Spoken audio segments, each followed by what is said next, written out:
Attack on Titan ended more than 6 months ago, so obviously, now it's the perfect time to release my video. So hello Titan fans and to all of my friends, and welcome back to my channel after a long break. I know I'm extremely late and this video probably won't get a lot of views, but a lot of you have been waiting patiently for this video for a long time, so I wanted to deliver it no matter what. You may have heard that I've been having some health issues, and lately it got to the point that I needed to divert my full attention in order to get better. It's not related to the current pandemic, it's just something that I've been dealing with for years, which lately prevented me from doing the most basic things. I didn't want to concern any of you, so I decided to quietly take a step back, hoping I could offer a surprise comeback at some point.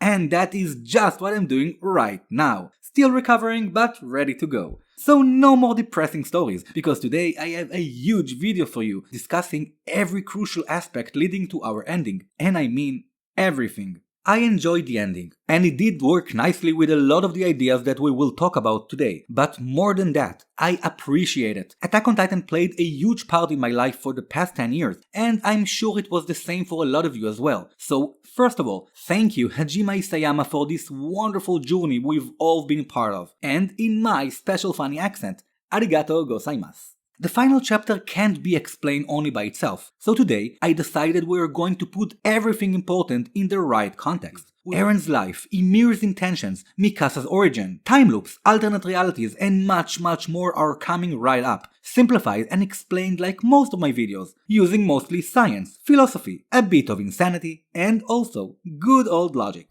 You might find my opinions a little bit different, but hey, that's why you come to my channel, to hear unique, different and slightly insane ideas. And this video is no different. And yes, I know it's a long video, so I made you all chapters to make it easier to navigate. Just remember that some of the early things in this video will become much important later on, so I do recommend watching it from start to finish. Just take your time. Remember, you can enable subtitles at any time if my funny accent makes you want to smash your head into a wall. Please subscribe if you're new here and help me finally reach 10k YouTube friends. Come say hi to me on your favorite social media platform, and please feel free to comment. I would love to hear your thoughts. And now, let's get this video started. Towards the tree on that hill. Back when I reviewed chapter 131, I said that I had a feeling that Eren and Armin had some long chat in the paths. A chat that we just didn't get to see. So I was excited to find out that our final chapter begins with that exact conversation, a conversation which Eren made Armin forget up until his final moments. It's easy enough to understand that this entire journey is happening in a place beyond time and space. I don't think any of us think differently about that. Eren and Armin slowly grow up as they move forward on their journey, passing through the places they saw in Armin's book, and reflecting on the latest events, which they are also fully aware of, and that is important. From Armin's perspective, this is the exact moment this conversation took place, but he doesn't realize or remember it at this specific time on the boat. The same goes for the rest of our friends, who will later reveal they had special moments with Eren too. Everything of course is made possible thanks to Eren and the Founding Titan's power. The conversation between Eren and Armin leads to several crucial aspects to our story, so it's time to deconstruct it to its finer elements, starting with the founder of all Eldians, Ymir Fritz. Part 1. The Psychological Slave. Although Eren can't fully understand the depths of Ymir's soul, he did feel something when he came in contact with her. He felt that she truly loved King Fritz. So yeah, let's talk about love. The truth is that King Fritz has never shown any signs of romantic affections towards Ymir. He did the opposite and brutally damaged her body and soul. He never showed any compassion or interest in her, besides carrying babies and destroying other nations. But the fact remains that she still loved him. Why? Ymir's psychological condition is very similar to what we know as Stockholm Syndrome. The Stockholm Syndrome was first named after a bank robbery that took place in the city of Stockholm on the year 1973. Since then, it's mostly known among victims of extreme abuse or captivity. It can be triggered by different reasons. One example is when the abuser alters between cruelty and kindness, being a source of pain or fear, but also of some comfort, life or security. You can see something similar in the show Money Heist when Monica, one of the hostages, develops feelings for one of her kidnappers, Denver. Later on, she will even get the codename Stockholm. A more severe example is Theon Greyjoy in Game of Thrones. broken down so badly by Ramsey and eventually ended up as his slave. In the mind of the victim, this psychological bond could translate into some sort of love or affection, but even though they don't enjoy the situation, as we can clearly see from Ymir's face, they are unable to detach themselves from the person causing them pain. This is not their fault. It is an extremely severe mental condition that psychologists in our time are still trying to understand more about. Alongside his abusive actions, the king praised Ymir, his slave, for building his nation. He was the source of her abuse, but now also the source that provided for her, and more importantly, he kept her children safe from slave life. This terrible mix caused Ymir to break down over time, which makes Ymir a perfect example for Stockholm Syndrome, because this dark relationship took place over several years, and also because she was such a young child when she was captured, and sadly, a young mind is easier to mold. When Ymir saw a way out, she followed her misguided love and defended the king while also trying to end her suffering. Two birds with one stone, or spear. But sadly, even death couldn't stop her suffering, and that was only the beginning of a 2000 years nightmare. Part 2. In a place beyond time and space. While Ymir was slowly fading away, the Hallucigenia dwelling inside her body prevented her from actually dying, and after giving birth to an undying body, she escaped to a place beyond time and space, a place we know as the Paths. So first, a quick discussion about paths. While the actual place beyond time and space and the Tree of Light do exist in the same place, we have no reason to believe they are one thing or even related to each other. The manga clearly stated that Ymir escaped to a place beyond time and space. It never suggested that she created this place. What Ymir created through her daughters is the coordinates, or the Tree of Light. That tree started the connection between all alien people, and that tree was based in this place beyond time and space. A place that was already there when Ymir got there. So what is this place? It's the equivalent to the fourth dimension known in our universe, a metaphysical place beyond the perception of the human eye. Another plane of existence, where the way we humans perceive time is not relevant. So, who created this place beyond time and space? Some will say fate or destiny, others will say time. Some people will argue it was created by some sort of advanced civilization that is no longer around. Some people might say it was born out of chaos, and some will say God. So obviously, I am not the person to say what is right and what is wrong. My opinion is not even relevant here because it all depends on your perspective and set of beliefs. And just like in our world, there are some things bigger than life, things that we don't know about or can explain.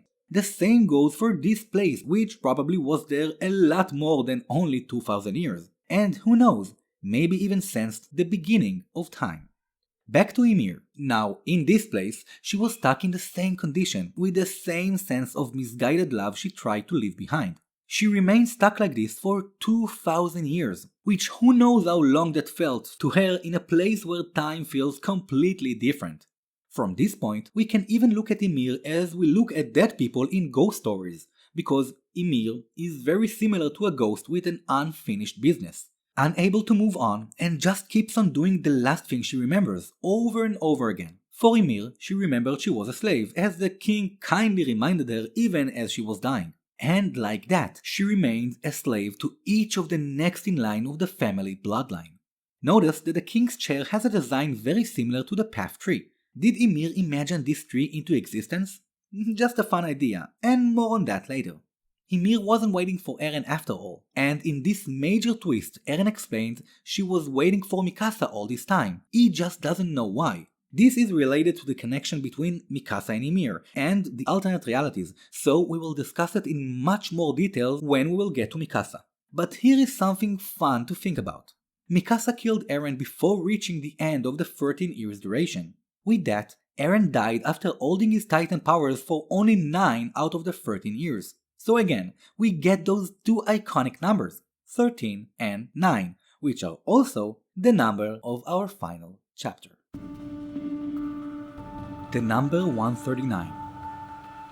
The number 139 represents and symbolizes the end of a cycle and the beginning of a new one. It is associated with changes or unforeseen events that are hard to accept, like spiritual death or symbolic death.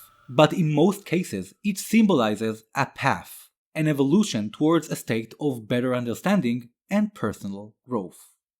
Moving forward, let's begin breaking down one of the most interesting characters in history, Eren Yeager. Falling off the rails of time.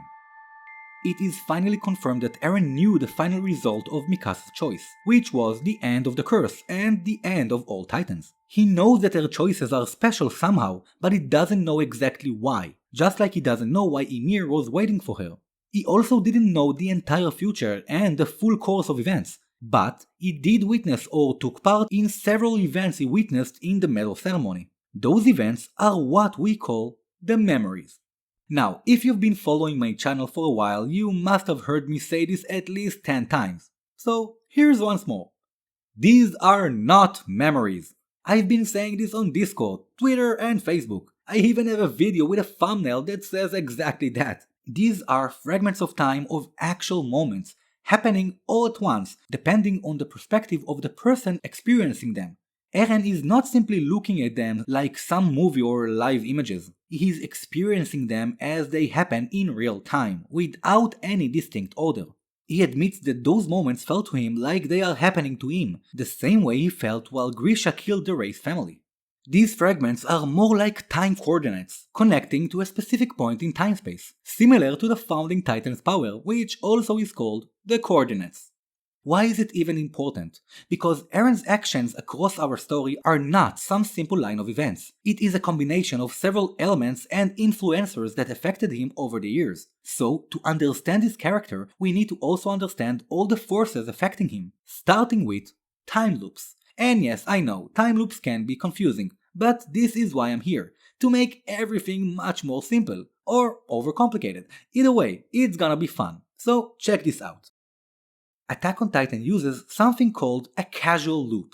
A causal loop is a paradox of time travel. It happens when a later event is the cause of an event that happened before it, which in time will cause that later event. So we get some kind of closed loop where both events affect each other all the time. Similar to the chicken and the egg scenario, we can't tell anymore which event caused the other, simply because they both needed to happen for the other event to be possible. And that is why it's a paradox. A causal loop may involve an event, a person, an object, or even a piece of information. So let's check how it comes into effect in our story.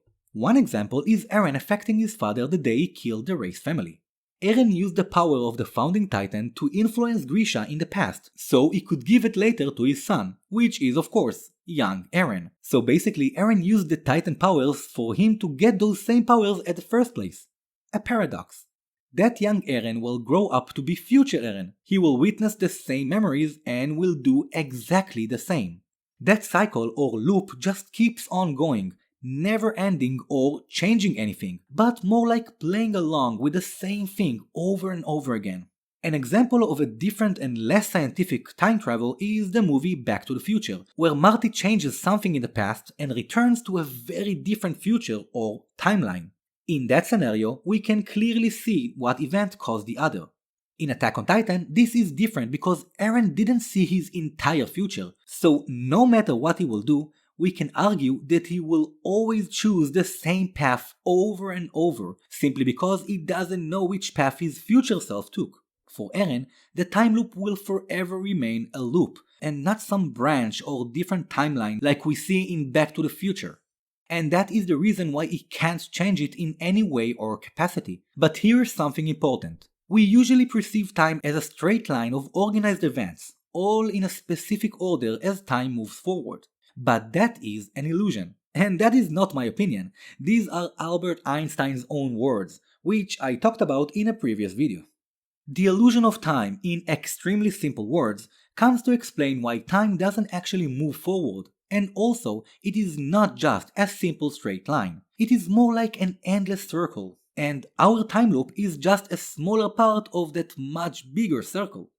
That circle is actually so big that we cannot see all of it. We can only see a fraction, our lives, and that is only when we reach that point in our present, because we can't see our future, and our past is stored as memories in our brains. If you want to visualize Eren's condition more simplistically, you can think of him as falling off this circle, literally off the rails of time. We can only see our present, but for Eren, his perspective was now changed, and this entire course of events seemed like it was happening all at the same time. Or in other words, this entire course of events became the present for Eren. This is a very simplistic way to look at time, but it was important for me to help you visualize it because it will help us understand something very important later on this video. Freedom Child or Slave of Time. When did Eren lose his freedom of choice? The moment he touched Historia's hand. Like we talked about before, for Eren, everything happened at the same time, and in the mix, he also saw parts of his future. In a previous video, I explained that when a person knows his future but doesn't know the exact way to get there, he is actually robbed of the freedom of choice. He doesn't know which step he took to reach that point, but he knows the outcome will remain the same because the future can't be changed. This is where the time loop comes into effect, and as we explained, nothing really changes. Young Eren doesn't know the exact steps his future self took, and everything just plays along the same. Because of that, from that point, every decision Eren makes is actually irrelevant for the final outcome, and that lack of freedom comes directly from gaining the wider perspective we talked about earlier. And because of that, since the medal ceremony, Eren became a slave to his future memories. But this condition only affects Eren and not other people around him, and only because he is the only one with that unique perspective. Other people inside the walls don't see their future, so they have a sense of control. Yes, this sense is fake in a way, but for them, they do feel they can control their own life. From that moment, Eren crossed the point of no return. This Eren still had hopes, dreams, and desires for avenging his mother's death. But this Eren already had a different perspective. This moment is the start of the biggest change in his character, the day he lost his freedom of choice without even realizing it, trying to reach the point he saw his future self, and eventually to the site he aimed for. It wasn't Bertholdt's time to die. Eren directed Dina away from Bertholdt and towards his own house. He did that so things will remain the same and the future he saw will not change. He only later realized that the future cannot be changed, as he started seeing familiar events and people around him. I appreciate how Isayama dealt with that scene, not letting Eren actually say that, but of course, it was 100% implied. And here is something to think about. When exactly did Eren influence Dina's Titan? Some will say it was when he came in contact with Zeke, but I believe that the moment Eren affected their Titan was actually this moment, at the ceremony. Like I explained, this is not some movie he is seeing, this is an actual event, and for Eren, it's happening right now, not in the past and not in the future. Also, pay attention that Eren mentioned his mom exactly after Armin asked him about the medal ceremony and about how lonely he's been since then. And who could blame him if he literally did that at this moment? That also explains why he told Reiner he didn't come to kill him, because at this point Eren was not driven out of revenge for his mother's death, which he didn't have anyone but himself to blame now. It was him. It was always him and it will always going to be him. This event will forever remain the same. But like everything, that's just my opinion and it's just a different way to look at things. If you want to understand the concept of freedom further, then check out this video. It was extremely underrated back then, and that's a shame because a lot of it turned out to be right. So go show it some love, if you want. And also, don't forget to leave me a comment. The day I started moving forward. You are free. Simple words that can mean so much. They can simply mean you are free from guilt or you are free from captivity. But they can also mean you are free to act in a certain way. And without any specific restrictions, it can simply mean you are free to do everything, whatever you want without any restrictions or obstacles. To move forward without anyone stopping you. In other words, the complete form of freedom. We are not free in what we do because we are not free in what we want. Some of you may recognize this phrase from the show Dark, and it can explain a lot in Attack on Titan as well. This phrase means that we simply can't overcome what's within us, that we will never overcome our true human nature. We all think we are free to choose how to think and how to act, but those desires are embedded in us even before that, like an instinct or some insatiable desire, something we deeply want without even knowing why. In Attack on Titan, it comes into play beautifully when we see the moment that instinct, that pursuit of freedom was embedded in Eren. When he heard those simple words, alongside the power of the Founding Titan, Eren embraced his father's words into his subconscious, making him desperately seek something he called freedom, without even realizing why or what drives him to even want that. First, we need to understand what Grisha actually meant when he said that.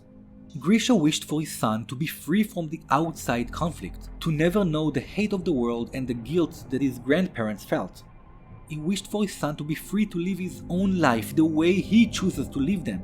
This is something Grisha could never offer Zeke, but for his second son, there was still a chance. It was his redemption, a boy free from the hate of the world. He never intended to keep the promise to Kruger and fight for Eldia, and we know this because we saw the memory when he gave up on that for the sake of his family. He finally acted years later on the day the Colossal Titan broke the gate, and by then, Grisha was on his 13 years holding the Attack Titan he got from Kruger, and on that day, he also took the Founding Titan and then gave both Titans to his son. So those words to his son were a legitimate hopeful wish of a father, a wish for a better future for his second son. That's what Grisha meant when he said that, without even knowing the effect the Founding Titan will have. As he grew up, the freedom his father planned for him was replaced by Eren's own definition of freedom. But what does freedom look like in the mind of a child who was kept behind walls all of his life? Eren's wish was to break out from inside the walls. That's why Armin's book played so well with his own desire. It was also something out of his reach, because of the same obstacles, the walls and the titans. So for him and also us, it always seemed that Armin's book was what started Eren's desire for freedom. But like we see, that happened even before that. As a kid, Eren was always told there are no people beyond the walls. That's what he's been told all of his life, and that was a fact for him. And because he lived in a closed world, he couldn't even imagine complicated things like people in the outside world might have imagined. Even a giant source of salted waters sounded impossible to him. His world was so small, he didn't know any better, and because of that, he imagined freedom with the innocence and ignorance of a child. For Eren, it was always about feeling unbound, with nothing or anyone to stop you. In his mind, this freedom took the form of an empty world, a flat world, empty and free from obstacles. The biggest playground in the world. Along with this image came the urge of always moving forward, unstoppable and without restrictions. There is actually a small foreshadowing for this in the manga. When Armin tried to wake up Titan Eren, he talked about the outside world. But Eren is imagining a big, vast, empty land as far as the eye can see. And why is that important? Because that innocent wish and that playground young Eren imagined became what Eren called the sight, subconsciously tried to reach it all this time. The sight of a flat world was similar to the empty world young Eren imagined.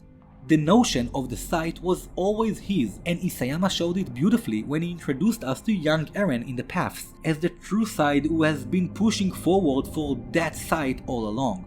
His younger self wish subconsciously became part of his nature, a mental image he saw in a distant future memory, and the unexplained urge to move on forward without anyone stopping you. Grisha was terrified of that sight, while Eren looked forward for it. Why? If we look at this panel, we understand that young Eren was seeing the aftermath, the flat world or big playground that reminded him of the definition of his freedom. For him, everything looks peaceful, he looks playful and doesn't witness the actual killing. Older Eren kept on moving forward while sleeping inside his Titan, led subconsciously towards his childhood wish of moving without restrictions. But Grisha, he saw the actual destruction and death on the ground, and was understandably horrified. This explains why Eren wanted to continue to destroy the world without even knowing why. And this is the panel to prove it. I wanted to do that. I had to. Literally describing his own true nature, the same nature he inherited years ago from his father. Those words turned into something else for young Eren, who just wanted a world without obstacles, and later they became the sight that older Eren subconsciously tried to reach. Everything is happening at the same time, and just like that, young Eren's innocent wish got in the line with older Eren's actions, while also making him want to always keep on moving forward. Eren Yeager became an extremely strong character over time, with 3 Titan powers, vision of the past, and glimpses of the future. Those powers can be considered as godlike powers, but we need to remember that Eren was never a god, he is just a human. Therefore, his incredible power is also what causes him severe mental pain and damage. But all that doesn't mean Eren isn't responsible for his actions, because he is responsible, and we will talk about it right now. But before that, I would like to ask you something. Did Eren finally get his freedom? 140. The number 140 symbolizes the expression of personal sense of freedom and self-reliance. It also means acting according to your own self-determination without interference from others, the complete form of freedom. Attack on Titan will never reach chapter 140, just like Eren will never truly reach his freedom. Rumbling the world. Before we even talk about Eren's actions, there is something important I have to clear up first. Eren is beyond redemption. This kind of mass killing on this scale is unforgivable and unforgettable, no matter the circumstances. Regardless of all the things we talked about, including the influence of higher powers, killing so many people is unacceptable, and people should be accounted for these kind of actions, even if there are more aspects or reasons for doing that. Because like it or not, there is no legit reason to legitimize any kind of mass killing, and that is also my personal opinion. So no redemption for Eren's actions, and we are not trying to legitimize them, we are simply trying to explain them. So after that is clear, let's talk about the destruction of the world. Eren aimed to reset the world, to destroy it so badly to the point that no one will be able to attack Paradise for years, although he did admit he would continue even further if they didn't stop him. He didn't know why, but we now know it started from those 3 simple words. Eren figured out that in the time the world will heal itself, Paradise will be able to advance and close the technological gap it had compared to the rest of the world. In addition to that, Eren pushed away his friends. He even encouraged them to kill him. He also didn't give them any option of joining or being affiliated with him. All that to give them a relative peace of mind, knowing they are not to be blamed for his actions. Eren also wanted to give the world a new hero figure, a new Hellos for the entire world, an Eldian from the Island of Devils, the young man who killed Eren Yeager, removed the Titan curse, and saved the world. Eren said that before. Humanity will be saved by Armin, and he was talking about the entire world.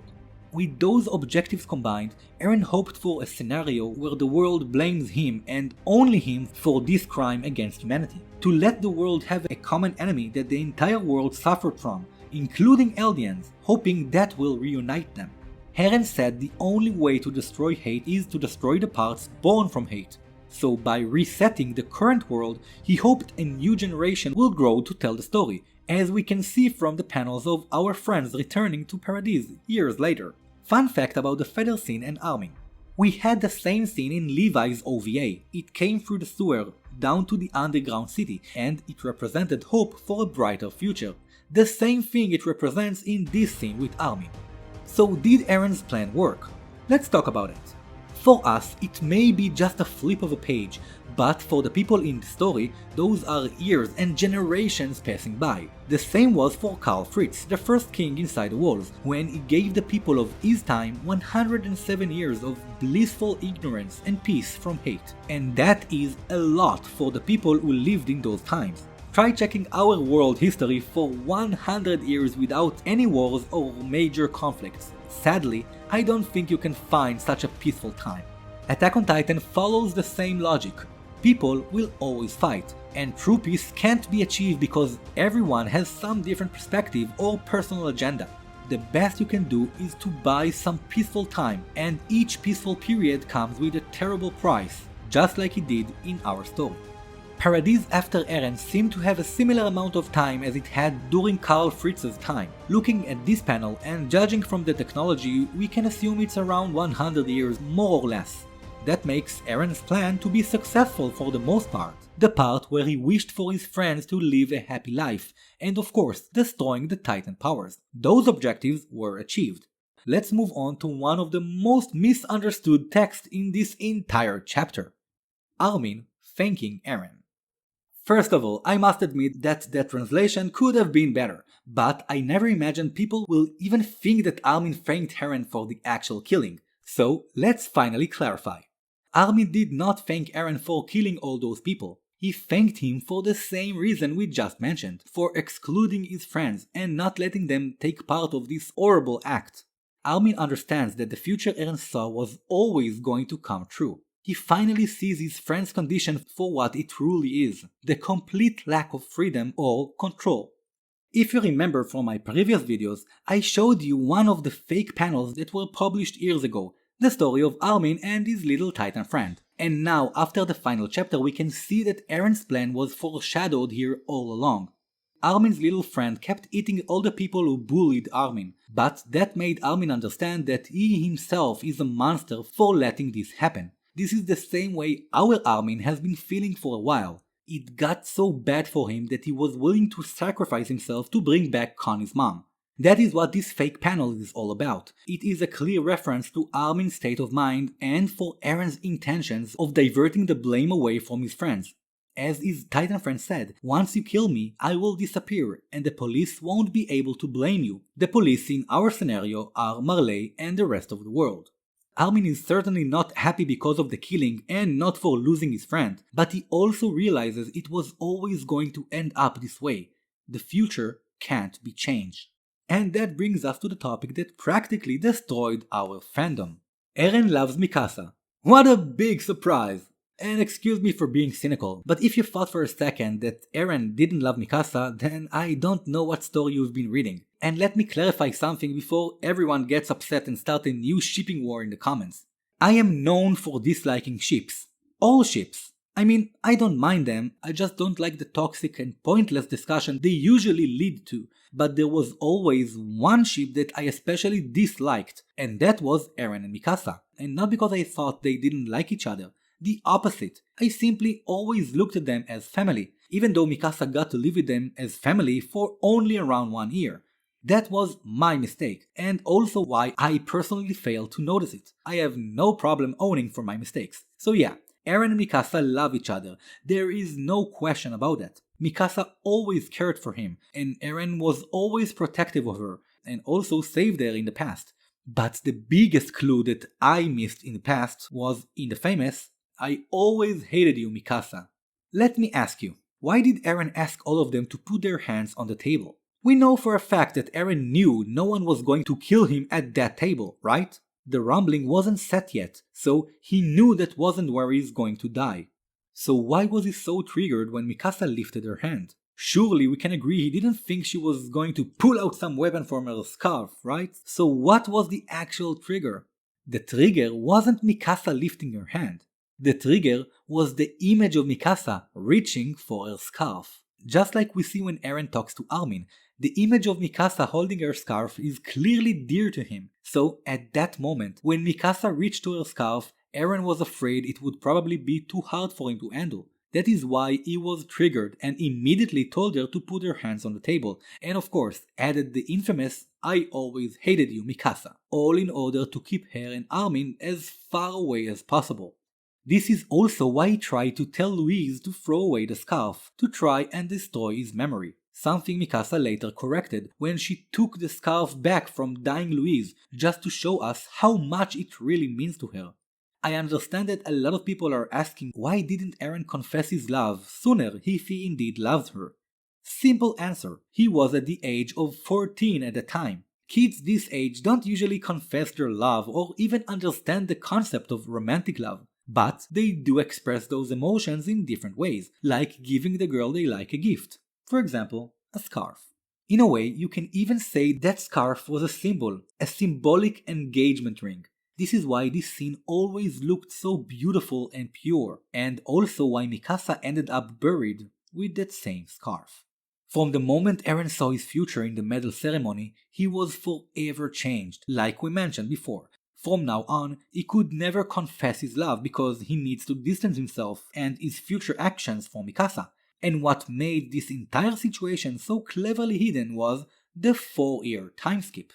It made us believe the change happened during those years, while in fact, the change started even before Eren got to see the ocean. Eren has emotions?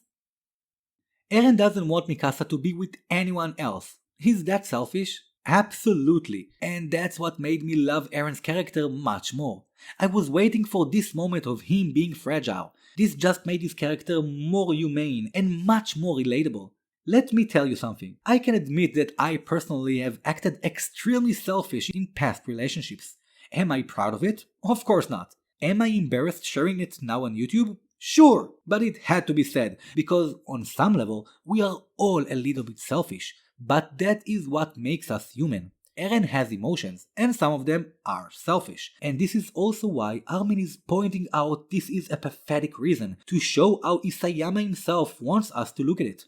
Even Eren himself is ashamed to even think that way, and surely he doesn't want Mikasa to know about it. So yes, he has emotions, and that is not a surprise. He can love, he can feel depression, he can be selfish, and he can feel sad about missed opportunities. The point is that Eren's feelings never changed, he just couldn't share them with anyone. And now, when it is all about to end, he can finally confess to his best friend about how sad and lonely he really was all this time, and how scared he is and doesn't want to die. I thought this was a beautiful Eren moment, finally having someone to share this with. Someone he could finally show his vulnerable side to. Someone he knew he could share his deepest thoughts with. And who is better for this than your best friend? The conversation between the two friends ends with this beautiful scene of them hugging each other, saying goodbye for the last time. Going back to the action. Mikasa kills Eren in the present time and Armin wakes up next to his dying titan. At that point, Armin remembers everything he talked about with Eren. Mikasa appears from the smoke with Eren's head, and here I just lost it. I cried like a child here, I'm not even joking.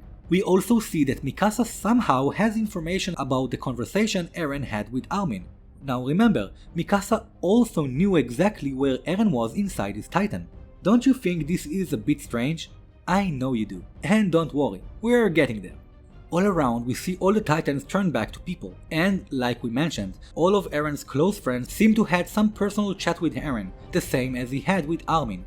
I really hope there would be some adaptation to those moments in the anime, because I would love to see that, and I'm sure a lot of you would love to see that as well.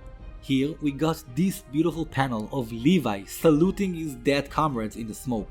Without a doubt, this is going to destroy me when it gets animated, especially because I know how I reacted when I read it. That's a beautiful moment which I can only explain as Titan magic, because there isn't a real scientific way of explaining a joint hallucination like this, especially because his friends are seeing the same thing in the smoke. But honestly, I don't even care, I just want to see this animated. Another question a lot of people had is, why did the Hallucigenia suddenly disappear? Here is a logical explanation. At this point in time, Eren's Titan was basically acting as the Hallucigenia's nape or source of power. When Mikasa killed Eren and his Titan disappeared, that source was gone, and like each and every Titan in our story once they die, the Hallucigenia's body dissolved into the smoke. The Hallucigenia is practically the mother of all Titans, so it's only logical their bodies will have similar traits or basic biology, so I figured death will affect their bodies in a similar way. I know a lot of people hoped it will have a bigger impact on the story, but it was never the big thing. At the end of the day, it was always an organism that was fighting to survive and to keep on living. And like it or not, it was also a victim of circumstances much bigger than it. Rest in peace, Big Worm. A dedicated video about you will come soon. Next, we get to see the source of the problem again. Prejudice never dies. Marley confronts the Eldian even after they lost their powers. Please, prove that. You need to understand that this is something that every other person in the world will ask himself, and before they will see proof, they will never 100% stop hating Eldians. That is the sad reality of our world as well, and now it is also the clear message in Attack on Titan. Prejudice cannot be broken, just like Eren suspected. Armin confronts the soldiers as the man who killed Eren Yeager and saved the world. That will lead to a diplomatic options for Eldia, which is also what Eren wanted. Meanwhile, Mikasa walks away, keeping Eren's remains for Marley, and we get to see another extra panel that we will return to shortly. The final time skip. 3 years after the Battle of Heaven and Earth, and we return to Paradise to meet Historia, the farmer, and their baby. I won't even spend time about this because if you follow my videos, you know I said there is a 0% chance this baby will be Eren's, and it was never a sheep-related issue for me because I love Historia. It was just my logic that Eren would never want to bring a child into this world. I know this upsets a lot of people, like insanely. Honestly, I don't know why. But anyway, I'm just happy this stupid who's the daddy argument came to a conclusion. Sadly, things are not looking too good on the island. As the world tries to recover, the nation of Eldia formed an army controlled by the Jaegerists. This was absolutely expected. Now that they don't have titans, walls or shifters to defend them, Eldia is now facing a race against time, trying to get strong enough and advance technologically fast enough before some nation attacks them seeking revenge. And the story ends with a bitter tone, promising that the fight will never end until either Eldia or the world disappear. But at least we know that until that went on, the people of Paradise did live a happy life, as we can see from Paradise's steady development. The unavoidable militarization of Paradise made the island to be a small state that has a queen and also led by its army, and that is not a sustainable situation for any country, and it will make diplomatic advancements harder to achieve over time. This reality, combined with the prejudice and the hate of the world that never really went away, is what made Paradise's destruction to be unavoidable in the long term. We can only take comfort knowing our friends were long gone by then. They lived a peaceful life and didn't get to see their homeland crumble. Eren's grave. My next breaking point was Mikasa sitting next to a little grave she made for Eren. Here forever rest peacefully, my most beloved, my dear, 854. And in one of my personal favorite panels ever, when Mikasa cries missing Eren, a bird comes down, covers her with her scarf, and flies away, leaving Mikasa thanking Eren for wrapping her scarf around her. This moment was so pure, so powerful, so comforting, it made me cry my heart out. But of course, the most reasonable question you should ask yourself after this kind of emotional scene is without a doubt, is Eren a bird now? So no, Eren is not a bird. But here is a fun fact about this specific bird, because this bird species is actually known as the parasitic Yeager. So yes, another fun Easter egg from Isayama, but no, Eren is still not a bird.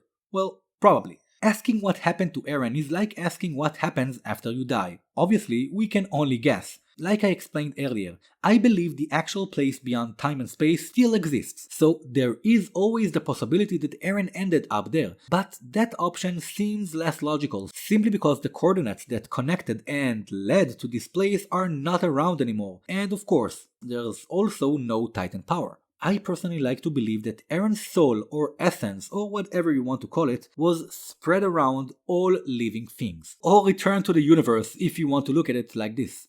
In the opening of Season 2, all the animals had that glow inside of them. It was something connecting much more than just Eldians, something that connects everything in nature. And of course, we did see Eren's memories through the eyes of a bird before, so I like to think this is what happened to Eren, becoming a part of the universe and symbolically looking out after Mikasa. And that will go nicely too with the bird scene, which again is mostly symbolic. It's time to clear all the mess around alternate realities, the cabin scene, the extra panels, and basically everything that is left to clear up. Cabin versus reality. As far as I understand from Twitter, the majority of people believe the cabin scene is actually the conversation our Eren had with Mikasa in the past, similar to the conversation he had with Armin. So first, let's compare the cabin scene to the scene of Eren and Armin to prove they are completely different. Time works differently in the paths. In fact, time is not even an issue there. We all know that. This is why Eren and Armin seems to grow up as they go. While with Eren and Mikasa in the cabin, there is a clear sense of time. Eren mentions the exact months that passed since they ran away together, and also the fact that he has 4 more years to live. He tells Mikasa to take it easy for the rest of the day, which is again a clear sign of time passing and tiredness. The fish that Eren caught produced a lot of memes, but in fact it carried a very clear sign to show us this is a place where people need to hunt in order to eat, to sleep in order to not get tired, and to stay warm in order to survive. Another major difference is the location change with Armin and Eren, while Eren and Mikasa are in a fixed location, the cabin. This is Isayama's way of showing us that these are not the paths, this is reality. Well, it is also a reality. But here is the most important and crucial detail without a doubt. Awareness. While Eren and Armin are fully aware of every event, Cabin Eren doesn't seem to know the events of our story. In fact, he has different memories from the point he and his Mikasa ran away together, and to top that off, he reminds Mikasa that was all her idea, when she, unlike our Mikasa, gave him a different answer back then. So, what is going on? The cabin scene is a different possibility for how things in our story could have turned out differently. Modern science considers those different possibilities, or roads not taken, as alternate realities. We can see examples for that with slight differences in Future Diary and When They Cry. In both shows, several versions of the same reality do exist, only with all kinds of variations. In Attack on Titan, there is a little twist. Cabin Eren is without a doubt Eren, but he is not the Eren we have been following, and you should see that he has different memories from our main character. But here is the twist. Mikasa is not the same in that situation, as we can see her waking up in the cabin confused with the memories of another Mikasa. Our Mikasa, which feels like she shouldn't be there for some reason, like she doesn't belong there. That's until Eren explains it to her and she understands where she actually is. It looks like our Mikasa and the Mikasa of other realities can share memories and experiences between them across different realities. Similar to how our Eren shared memories with past holders in one reality, the reality we have been following. Or the Ackermans, sharing experience from past generations of their bloodlines. Mikasa seems to be connected on a higher level, like a bridge between realities. This is why the situation seems confusing to her, while for Cabin Eren everything seems normal because that's his actual reality. He doesn't know any other reality. In the world of Attack on Titan, the choices that Mikasa makes affects the reality around her, and we finally get a confirmation for this when we see the point where events took a different path, and that point is directly affected by Mikasa's actions. And yes, I already know your question. You are going to ask this. If this Mikasa and Eren took a different path, then Eren couldn't reach Zeke, and none of this could never have happened because he couldn't activate the full power of the Founder that allow all the situation to begin with. You ask this because you picture it as a line of events, and this cabin version is just a branch coming out. What makes you believe they both share the same origin, or the same Eren and Mikasa. But remember we mentioned time is not a straight line, it's just a part of a much bigger circle, right? The alternate reality of Cabin Eren and Mikasa is not just a simple line coming out of that reality. It is a reality just like ours, and it is a big circle as well. So instead of looking at the cabin as some branch in a tree, you should be looking at it as 2 circles spinning while touching each other at a specific point. And what is that point? Mikasa's choices. That means that Cabin Eren didn't have the same experiences as our Eren had in the medal ceremony. In fact, he may have had a completely different set of experiences, and that's why his memories are different from our Eren.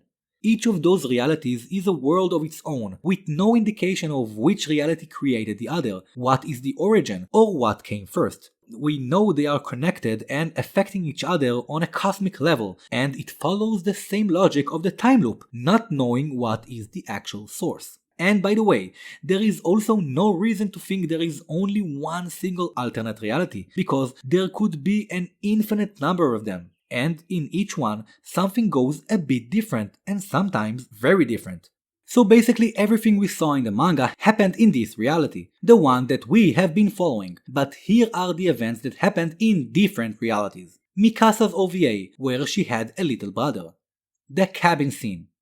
The scene where Ymir lets the king die. To show you this, Mikasa even says that the past life cannot be changed, or in simple words, the past can't be changed. But yet, we see a different past. And that is because it is the past of a different reality, where things went a little differently, and maybe in some way even affected the events of our reality.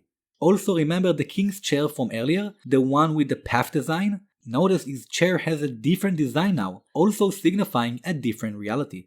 Finally, the last scene that doesn't belong to our reality, and that will make you sad, is the scene from the first chapter. Mikasa saying, "See you later, Eren."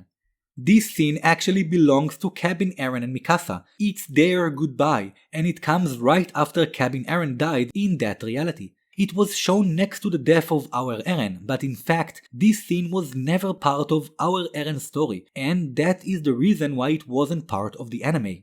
But by now, you must feel something is missing. And you are correct, because if I am correct and this is the goodbye between an alternate reality Eren and Mikasa, that means we didn't get to see the actual final moment between Mikasa and Eren of our story, our reality. That scene, I believe, is going to be shown to us as an original scene in the anime. An original scene between Eren and Mikasa will not affect the ending in any way. As beautiful as the cabin scene may be, it doesn't embody the events and emotions of our two main characters who went through different things in life. And actually, we did get to see a glimpse of that conversation. It was just hidden in this panel of the cabin. Because this is not Cabin Eren. This is actually our Eren talking to our Mikasa. Those are the real final moments for them that we didn't get to see. This is when he told her to forget about him and also let her know his location inside his Titan, and also about her choices that will lead to end the curse. And that's how she knew all about those developments instantly before killing him. This is not Eren 4 years later like I previously suspected, and if you think about it, it will be stupid if Eren and his older self will end with the same line, "Forget about me." But it's not stupid when they are two different versions of Eren speaking in two separate situations. Isayama is simply trolling us again, for the last time.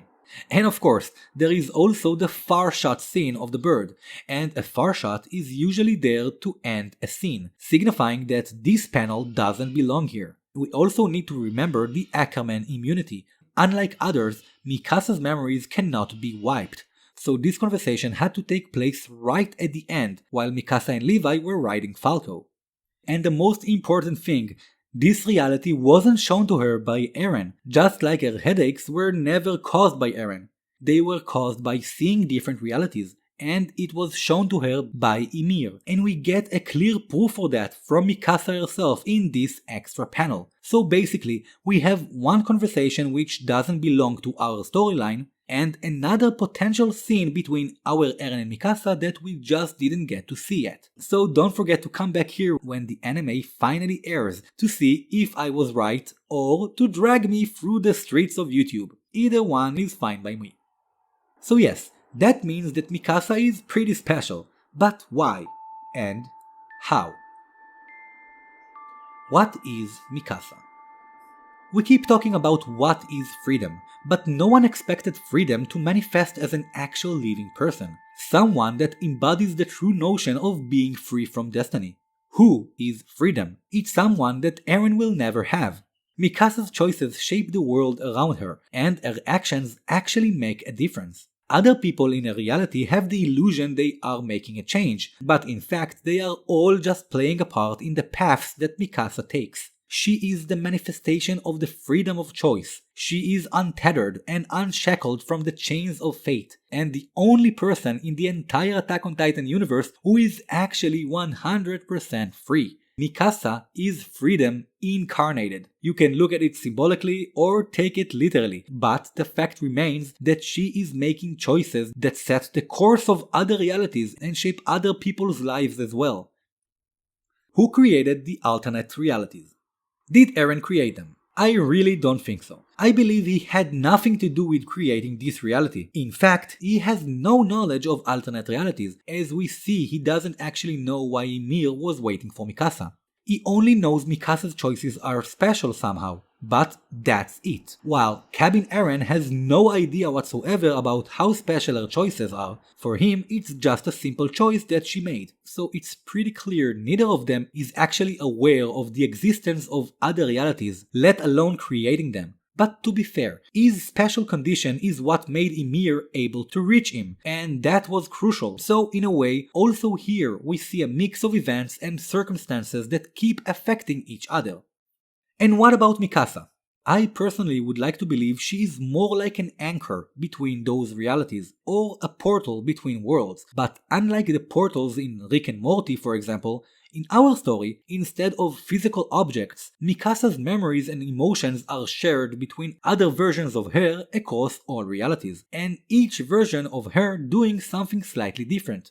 In a way, all those realities are always affecting each other, taking different paths to create different possibilities, or alternate realities, resulting in unique and different outcomes. One of those outcomes is our story, which could have easily been a result of another event in yet another reality we didn't get to witness, creating the many worlds of Attack on Titan. Ymir and Mikasa, connection born from blood. Ymir waited for Mikasa to be born into this world. Since then, Ymir was trying to show her different options or realities, trying to navigate her. Mikasa just didn't figure out what she was actually witnessing all this time. But why Mikasa? Well, yeah, she is awesome, but what makes her so special and different from anyone else? In this panel, we get the final clue for Mikasa's true origin, the life Ymir gave birth to, referring of course to her daughters, Maria, Rose and Sina. And now I finally have enough information to make an educated guess about Mikasa's true nature. I believe Mikasa's mom was one of the last few descendants of one of the three daughters' bloodline. This daughter's bloodline probably resulted in one of the original clans holding Titans, the original 9, besides the Tybur and the Fritz royal family. Down the line, and part of Eldia taking over the world, this clan got mixed with part of the Asian clan, resulting in the Royal Asian bloodline, which later on will be left on Paradise after King Fritz closed the gates. Inside the walls, those remains of the Royal Asian clan were hunted down and nearly gone extinct. Around the same time, the same went on with the remaining Ackermans. The Ackermans, as we know, are a genetically modified bloodline created through the use of Titan science. Now, somehow, against all odds, one of each dying bloodlines managed to find each other inside the walls and create a new life. A child so statistically improbable. A unicorn, if you wish. This is why Mikasa is currently the most unique person in the world of Attack on Titan. A child born through a specific chain of events. And that's not just because I always loved her. Those are just facts. But here is the fun part. Ymir was only able to contact her because of this unique mix. Her uniqueness is actually a combination of two different sources. From her mother's ancient family side, which we just went through, she got her close blood relation to Ymir, but that still doesn't make her immune or different from other subjects of Ymir. And here comes her mix with the Ackerman side to be extremely important, and also what makes her different from Levi. From her dad's modified Ackerman side, she got her unique immunity to the Founder's power. And that's what makes Mikasa the only person Ymir could contact with. A very special subject of Ymir, who is also the only one immune to the power of the Titans. But of course, the nature of their connection could be open to a lot of more interpretations, beyond everything I mentioned, and I hope you like my idea, but remember to let me know your idea and thoughts in the comments. The extra panels. I know there is a huge discussion around whether this man is John or not. But because I don't really care too much about ships, I would add that it could also be Armin, Connie or some random guy. For me personally, it looks like John with that hair and that beard outline, and I also wouldn't mind that idea at all. But it's really up to you. Moving on, Eren's tree has grown and Paradise has changed dramatically. Cars, building, and most importantly, no more walls. We see Mikasa's new family coming to visit his grave, and too soon after, we also say goodbye to her. buried with her lover's gift, the scarf Eren gave her when she was just a child. Next, the destruction of Paradise that takes place much after our friends are gone, judging from the modern buildings and advanced weapons. Like I mentioned before, I believe we are talking about around 100 years since the events of our story, so basically this is probably around the year 945, if our story began in the year 845, but again, this is only a guess. After that, we jump more ahead in time, judging by the size of the tree and the apocalyptic vibe all around. If you're asking if this is our story and reality, I would say yes. This is simply a quick montage of everything happening after the end of our story, and it would probably run along with the end credits or after them in the anime. Again, only my guess. A kid and a dog making their way towards the tree on that hill, which is extremely big by now. We can see that kid and the dog look like they are on some sort of a quest. It doesn't feel like they just found themselves there randomly, judging from the weapons and equipment they carry. This makes me believe they have been searching for this specific tree. And near the base of that tree, we see the exact scene we had with Ymir, letting us question what will happen next. Will the same thing happen again? Is Eren essence or DNA still down there? Or maybe nothing will happen? Or something even crazier. It's like the famous fade to black in the TV show The Sopranos, when the audience is left to imagine whatever they want to imagine. So is that a sign for a direct sequel? I would say no. This is just an everything can happen scenario. This is exactly the point. Just like Attack on Titan showing us different outcomes and possibilities, it also ends on the same note, letting us believe that anything can happen and the future is full of possibilities. And lastly, the extra panel of Eren, Armin and Mikasa in what seems to be our world, watching the movie Attack on Titan. Armin and Mikasa represents the mixed feelings people had about the ending, and Eren telling them he's just happy he got to see this with them is actually a reminder for us to be thankful for taking a part in this journey too. The group go on with their business, and in the background we can see Ymir, Maria, Rose and Sina walking happily together. And that is the end of Attack on Titan. Thank you everyone for sticking around for this video, and if you actually made it through till the end, I salute you. But more importantly, thank you so much for listening, and I really hope my video helped you to see the story in a different way. Believe it or not, this video was very long, but I still have a lot more to talk about, so you should be expecting to see some unique Attack on Titan videos on my channel very soon. Thank you again everyone, and I will see you all real soon. And until then, don't forget to dedicate your hearts to humanity, inside and outside the walls.